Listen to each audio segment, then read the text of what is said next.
Hi, my name is Kimberly Cook. I am discussing dogfighting, and my target audience today is the general public. According to the American Society for the Prevention of Cruelty to Animals, dogfighting historically started in the 1750s, but became more common after the Civil War. It has always been a sport, but has stayed in the background, but that was until the raid on Michael Vick's house. Michael Vick is an NFL quarterback and very well known. In 2007, he was convicted on federal charges, and these charges stemmed from dogfighting.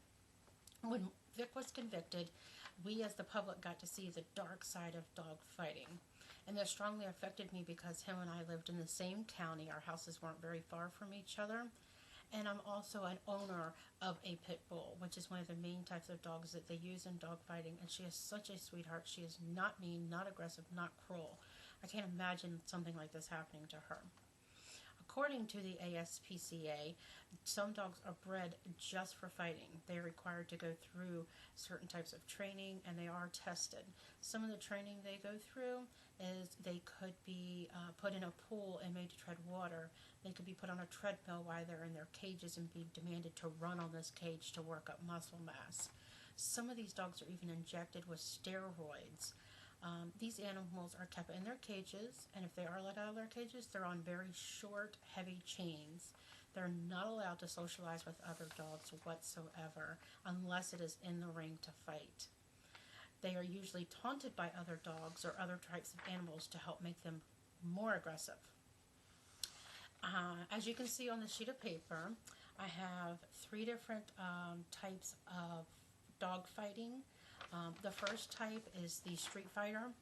They are usually impromptu fights. They're usually over turf wars, drug wars, gang-related activities. They are only fought to try to make the other person look bigger.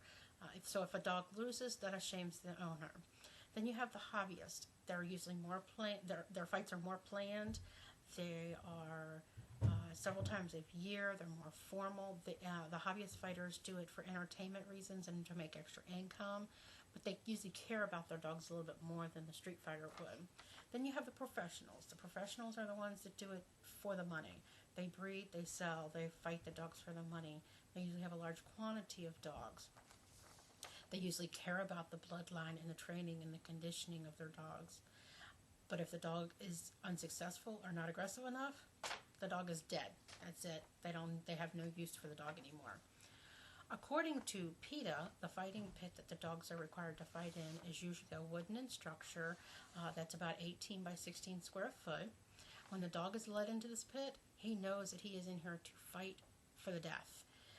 If he does not succeed, he is usually killed or left to die from his own wounds. During the Vick investigation, authorities found that some dogs had been killed by being wet down and electrocuted. They were hanged. They were slammed against the ground. They were drowned.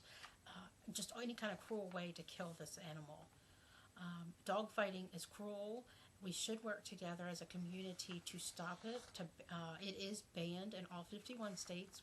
New Jersey ranking number 1, Montana ranking number 51 in the types of laws that we have.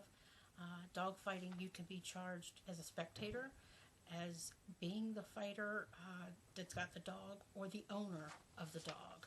So dogfighting is very cruel to the animals and needs to be stopped. I hope you enjoyed my speech for the day.